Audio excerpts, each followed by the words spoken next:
áo ô thấy lâu bangi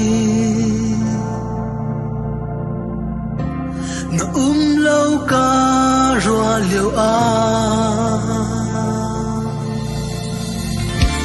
kapong te nara koi ami fa na mo podi akan siang lâu tu patia cây lê trắng tu patia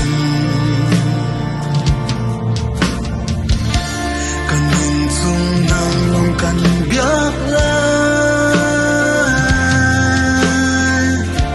kaluat sana Yesu nang lo kasalai fake pik ni na but na ko sining ya te nang makan thang chat lai kasalai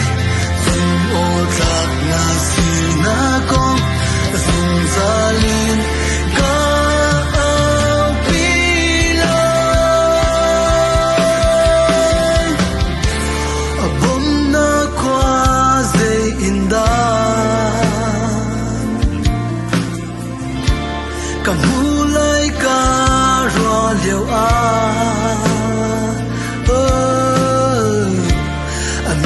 fa na zum tu patiam ti pan na ka ton sana kanun hu pen tu patiam kahin na Yesu nang nasi dung nang long kan biak lai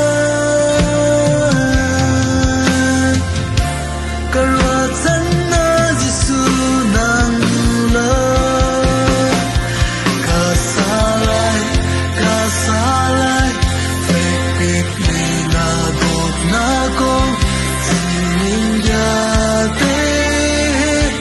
nang makan tang salai kasalai zum o na sina ko zum zalin ka au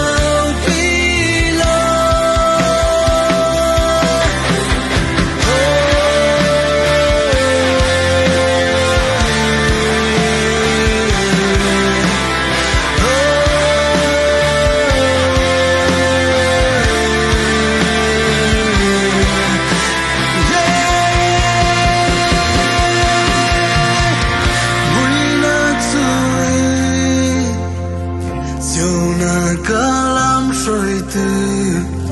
lady plaki soi sang tu